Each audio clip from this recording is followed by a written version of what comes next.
A inflação nos Estados Unidos em julho veio em linha com o esperado, então sim, a economia americana passa por um processo desinflacionário, o mercado laboral já não preocupa tanto, portanto são altas as chances de o Fed não precisar mais elevar a taxa de juros na reunião de setembro agora. Isso significa que o Jerome Powell vai conseguir realizar a façanha do pouso suave, então a recessão está cancelada. Calma, não é bem assim, e é isso que eu quero mostrar para vocês, então observem atentamente os vários indicadores que eu vou mostrar nesse vídeo. Começando justamente pela inflação, que de fato no mês, na leitura cheia do CPI, veio em 0,2% no mês, anual 3,2%, mas o núcleo em 0,2% também, porém a leitura anual ainda em 4,7%, bem acima dos 2% que é a meta do Fed. Mas sim, estamos vendo essa desaceleração, já é o segundo mês consecutivo em que ela veio em 0,2%, e aqui a gente vê então a queda e a tendência de queda da inflação americana. E por isso que vemos as apostas na Chicago Mercantile Exchange, que o Fed deve manter a Federal Funds Rate, a taxa básica americana, no mesmo patamar de 5,5% na próxima reunião que acontece no dia 20 de setembro, e a chance agora se elevou para 90,5%, ontem estava 86%. Então, essas são as apostas agora. Mas a inflação, de fato, ainda está machucando a economia americana e o consumidor americano. Aqui a gente pode ver como dos vários itens na leitura anual, veja que transporte ainda em 9%, moradia 7,7%, alimentação fora de casa 7,1%, alimentação 4,9%, alimentação em casa 3,6%, e os preços que são os mais cíclicos e que oscilam mais fortemente, aqueles que estão caindo como carros e caminhões usados, uma queda de 5,6%, energia 12,5% de deflação, preço de tarifa aérea, 18,6% de queda, e por fim, gasolina caindo quase 20%.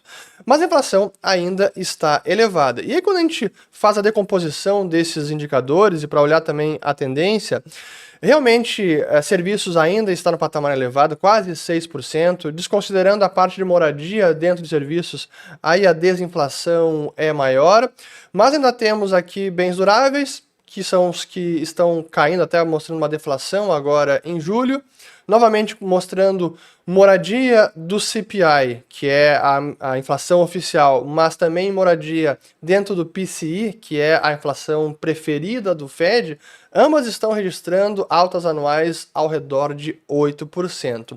E outro indicador importante que a gente costuma acompanhar aqui, que é o indicador dos preços grudentos, aqueles que demoram mais para refletir a situação econômica, ainda sobem a taxa de 5,5%, e se descontarmos aqui alimentação e energia, ainda também a mesma taxa de 5,5% no ano.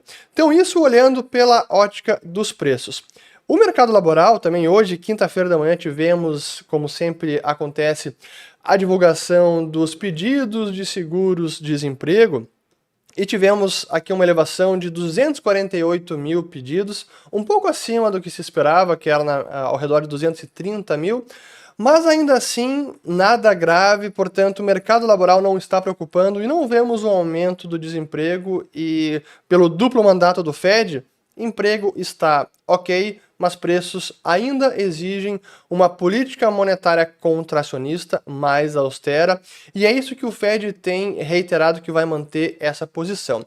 E é por conta desses indicadores de inflação cedendo, de emprego ainda ok, muita gente dizendo que, olha, o Fed realmente vai conseguir a proeza de realizar o tal pouso suave da economia americana, vai conseguir escapar de uma recessão, podemos já soltar foguetes e o pior já passou. Mas não é bem assim, porque é fundamental acompanhar vários outros indicadores, inclusive aqueles indicadores antecedentes, os chamados leading indicators, porque eles contam outra foto. E por isso que eu digo que é precipitado já descartar a recessão. Sim, ela tem demorado mais, acontece, não, quando se fala de indicadores de recessão de economia, não há uma certeza estatística, mas a probabilidade ainda é elevada de que a economia americana entre em recessão, se é que já não entrou.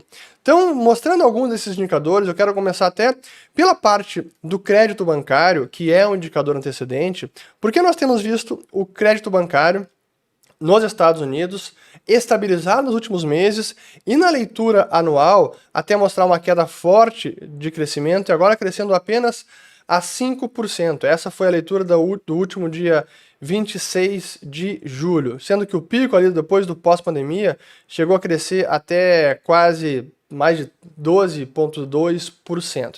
Então, o crédito bancário para empresas e famílias está tendo uma queda no ritmo de crescimento e, olhando os últimos meses, está estagnado. Olhando todo o crédito bancário, não apenas empréstimos a consumidores e empresas, a gente vê uma foto que não vimos há muito tempo. Veja aqui, está tendo uma contração agora. Isso aqui é o Bank Credit, todos os bancos americanos. Isso não se viu nem na pandemia, se viu apenas em 2009 e nas demais recessões, nem em 2001, nem em 91 e nem lá na década de 80. Voltando aqui para o gráfico anterior, o que eu quero mostrar aqui é que em recessões a gente costuma ver o crédito contrair. Isso aconteceu na pandemia, depois da grande queda da atividade econômica. Tivemos a mesma coisa na recessão de 2007 a 2009, também na recessão de 2001, também na recessão de 90. Então, isso é o que costuma acontecer. Mais indicadores antecedentes também relacionados ao crédito bancário. Essa é a pesquisa que o Fed faz com os funcionários de bancos, que são aqueles que assinam, que autorizam empréstimos, chamados de Senior Loan Officer. Então é a opinião dos funcionários, dos bancários que concedem empréstimos. O que eles estão respondendo com relação aos critérios ou exigências para os empréstimos? Que eles estão aumentando as exigências. E agora chegou no maior patamar, 4,8%, maior que isso só na pandemia, ou então na recessão de 2007 até 2009. Então, mais um dado importante.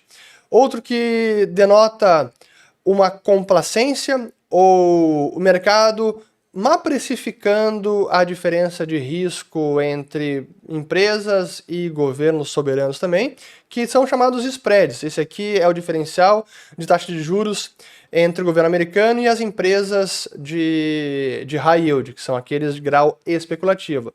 Está novamente caindo e é o que costuma acontecer antes de o início de uma recessão. Então esse indicador, ele comprime, há uma compressão dos spreads, eles caem antes de uma recessão, como foi lá em 2020, como foi também em 2007 e como foi aqui em 2001, como foi antes. Então, ao contrário do que muita gente imagina, esses indicadores eles não estão garantindo que a economia vai escapar da recessão.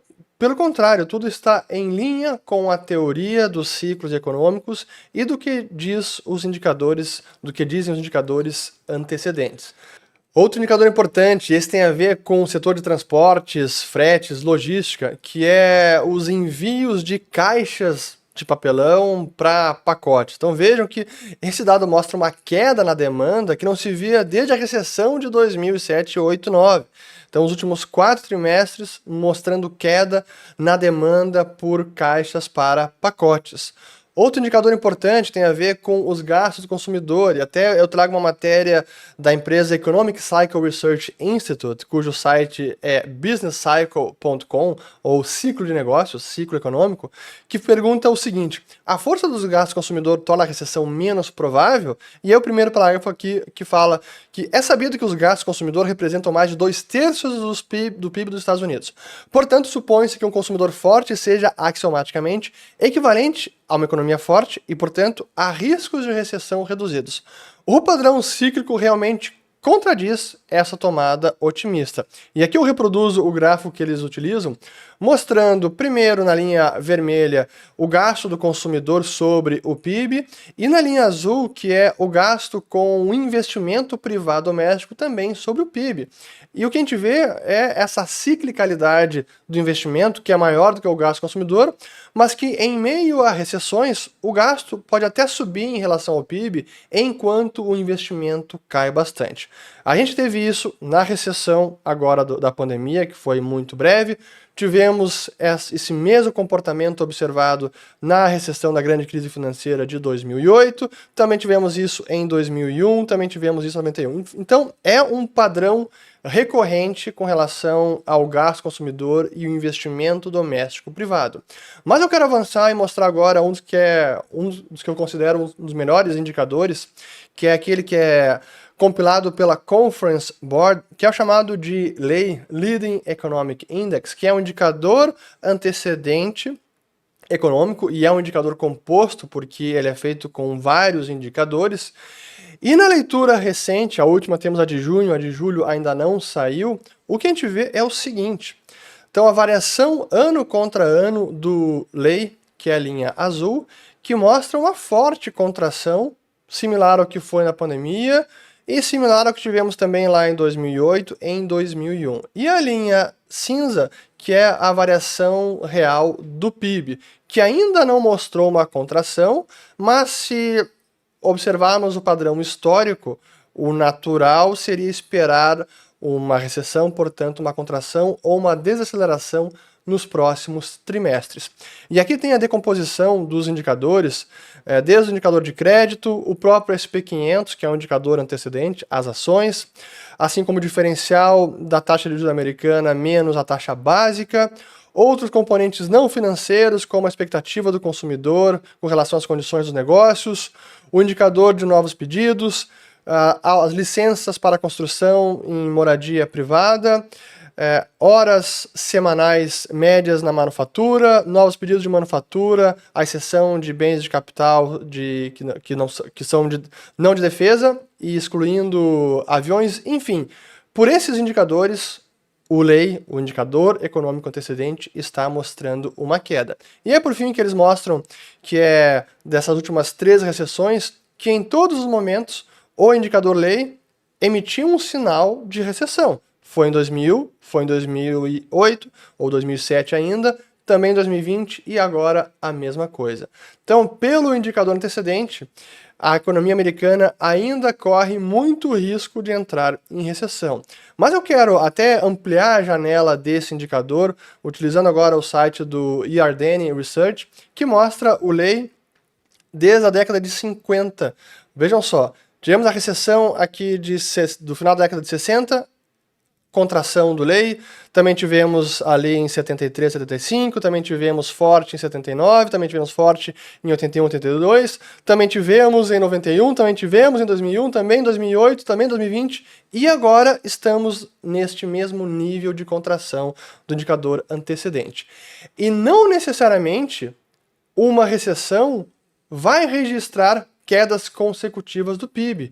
Isso não aconteceu na recessão de 2008, não aconteceu também na recessão de 2001, mas pelos outros indicadores, o chamado NBR, que é o comitê que data o ciclo econômico americano, pontuou lá início e fim de recessões, mesmo em meses ou trimestres em que o PIB não teve uma contração. O resumo da ópera é: a probabilidade de uma recessão ainda é elevada, mas há uma garantia, há uma certeza de que ela vai acontecer? Não. Mas a datação de início e fim de recessão é sempre posterior. Então, talvez daqui 2, 3, 4, 6 meses, o NBR vai dizer, realmente a recessão começou justamente em setembro de 2023, quando todo mundo achava que a economia tinha escapado da recessão. Pelo contrário, pelos vários indicadores observáveis, a economia americana estava prestes a entrar numa recessão. É o que pode acontecer, não há uma garantia que isso vai acontecer. Agora, quais são as implicações de investimento, por exemplo? São das mais variadas. O próprio índice de ações, que agora, olhando o SP500 e o Nasdaq, mostram um rally forte, na minha avaliação, não é sustentável. Significa que ele vai cair 30%, 40%, 50%?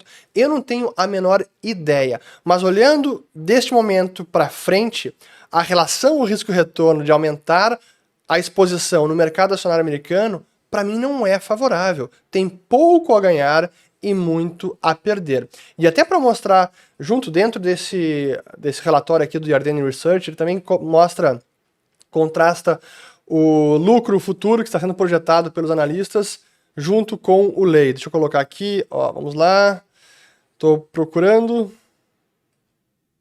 aqui, ó, aqui temos, então o SP500, lucros futuros e aqui, ó, lucros futuros e o Leading Economic Indicators. Então, a foto é clara, a correlação e o registro histórico mostra isso. Se vai acontecer de novo, eu não sei. Aí uma outra implicação para investimento, bom, então se a economia americana está prestes a entrar em recessão, o mercado, os investidores costumam buscar segurança no título de 10 anos do governo americano. E de fato a gente vê também que em recessões o título de 10 anos costuma subir em preço, portanto diminui seu rendimento, que é o que a gente vê aqui nas colunas em cinza, o Tesouro de 10 anos cai nesses períodos.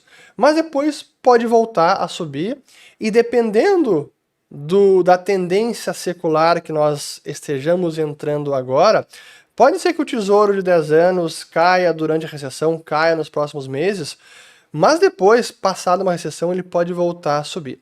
Até porque nós estamos entrando numa nova era, talvez mais inflacionária do que foi no passado, em termos de o nível de inflação daqui para frente deve ser maior, ou tem chance de ser maior, do que foi nos últimos 10 anos. Então, esse grande bull market de décadas aqui, vamos ver, foi 80, praticamente 4 décadas de bull market em tesouro americano de longo prazo, taxas longas, talvez agora a gente esteja entrando num bear market do tesouro.